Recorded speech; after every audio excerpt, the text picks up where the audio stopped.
This little beauty is Viola riviniana, the common, sometimes called dog-toothed violet, and it's not to be confused with the almost identical looking odorata, which is the sweet violet, the scented version, which is a woodland plant.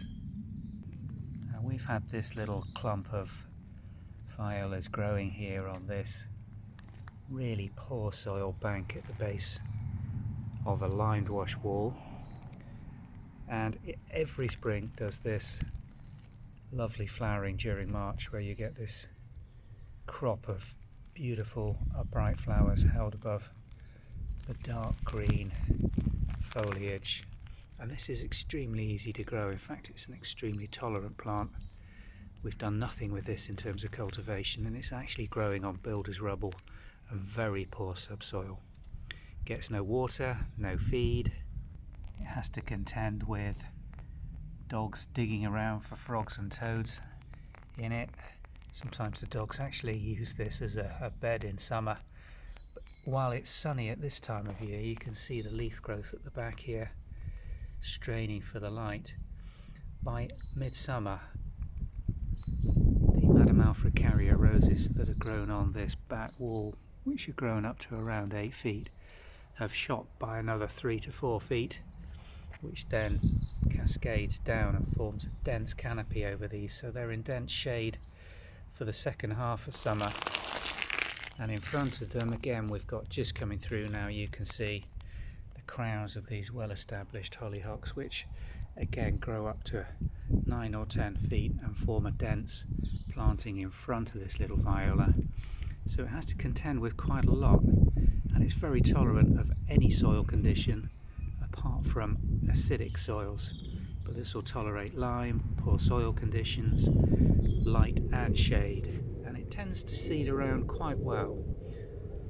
If I just open up one of these plants, you'll see this is often described as rhizomic. If you have a look at the stems, you can see they do resemble rhizomes, tend to be multi-stemmed on quite long and fragile stems.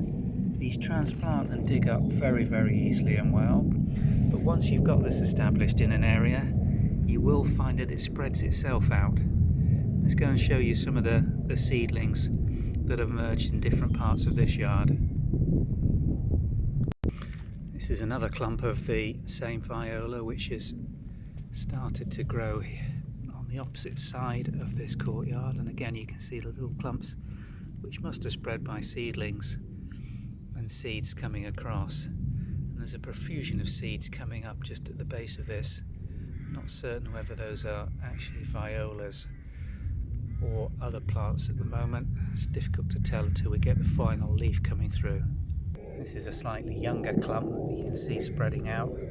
Easiest way to divide this is just to dig it up and split the clumps and replant the fresh smaller plants where you want them to come up. But once it's established, you will find in different areas seedlings just emerging, and it tends to spread out quite naturally and form these lovely carpets.